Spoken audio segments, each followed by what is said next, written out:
Alright, this one is gonna get personal. There really isn't anything more subjective than how you use a computer. Some people use a laptop, some use a desktop, and others only have a tablet or a phone. Still, if you're like me, and you use a keyboard on a somewhat daily basis, I think you're gonna want to hear what I have to say.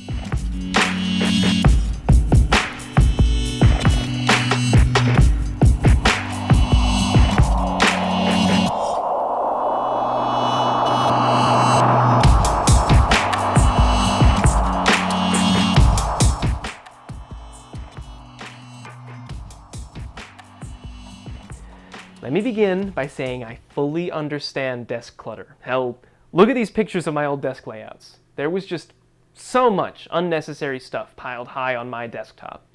But let me tell you this. Grass grows, birds fly, sun shines, and brother, I look for ways to improve my desk. In the time between these pictures and now, I have managed to clear most of the garbage off of my desk. The one thing I never thought I'd be getting rid of, though, were the keys on my keyboard.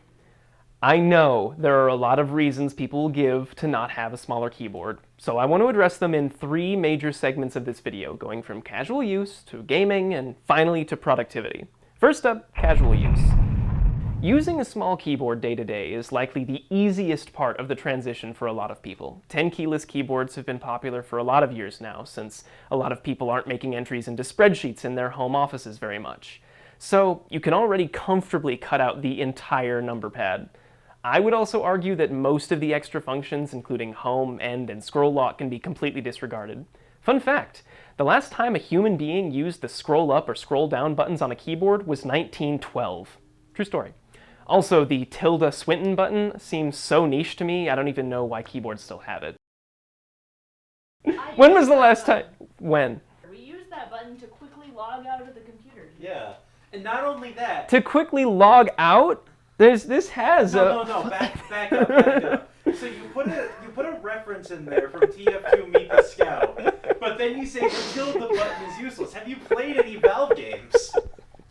How else do you access the console? No one agrees that the tilde button is useless. Whatever, moving on. One thing that you will probably find annoying, especially if you watch a lot of YouTube, is the lack of arrow keys. But worry not, I'm about to tell you something that will blow your mind. The J and L keys on your keyboard actually skip forward 10 seconds in the YouTube player. Go ahead, try pressing L right now. I have to work with terminals as my education, and how I navigate as I use the arrow keys. There is no other way because all the other ways are commands. And welcome back to the guys that just skipped ahead. So you see, there's a lot of functionality you simply don't need on a keyboard these days. Sure, you might miss the function keys, but that's about it. And obviously you can just bind them to the number keys, like mine does. Next up is gaming. And I have some words for those of you who don't think you can game on a small keyboard. You're a damn fool. I know what you're doing, and you're wrong. If you're a two-handed, 20-fingered keyboard and mouse user like me, you probably have a mouse with a pair of side buttons like these. Can you see the problem? Yeah, you might have bound a couple of functions to these, but you're missing out on some key thumb real estate. I know, I used to be the same way. I had bindings on special function keys for spells, the favorites menu on a number pad, but I was blind. You see, you can get all that with one of these. A keypad mouse. Playing Apex, there are so many actions you can get to without even taking your fingers off of WASD.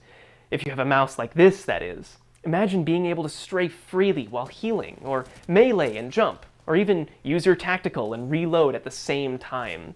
Emote wheels, the ping menu, everything is all at the tip of your thumb. So there you have it. For gamers, I don't have a better recommendation than a small keyboard and a keypad mouse. The best thing is that once you shave off all that extra key estate, you have all the more space to move your mouse around. You're wrong, by the way. Go on. You played Arma, right? No. Like, that's how you, free look around, is, you move your hand over the number pad while you're running, and then, you press the number keys to actually, turn your head around. You are lying! I can't think of a reason to do that. What's the point? Why can't you just move your mouse backwards and then back again? Because then your gun will move over there, too. And You are tearing me apart, Lisa! Look, hyper-advanced military sims are not my target audience at this point, alright? At this point. At this point. Finally, what I expect to be the largest group of people to say, nope, I can't do it. There's no way I can drop more than 40% of my keyboard's functionality. If anything, I need more keys. Listen, I hear you. If you have grown so accustomed to having 1,000 macros all the time, I'm sorry. You dug yourself into a hole, and now you have to sleep in it. So here's a point. But you're wrong! For everyone else, though, I can save you if you let me. First up, listen to what I told the gamers. You think this is the most keys you can fit onto a mouse? Think again. And if 12 easily pressable buttons is still not enough, let me introduce you to my real secret weapon. If productivity is your game, find yourself a drawing tablet with built-in macros. Seriously, these things are phenomenal, and they cost about the same as a good monitor and keyboard anyway. Ever since getting this thing, I've been trying to find new and interesting ways to use it for both Photoshop, Premiere, and streaming. I've even seen some crazy people on Reddit who use these as their primary method of aiming. But, you see, there's nothing tying you to your huge, monstrous keyboards. I promise. You can make the move to decluttering your desk, just like I did. I thought it would take a ton of getting used to, but the benefits fiercely outweigh the downsides of moving to a compact keyboard. Even a TKL keyboard is a better option for most people, and the more people buy them in the world, the more manufacturers will start taking them seriously. I use a Razer Huntsman Mini, and honestly, it's my favorite keyboard ever.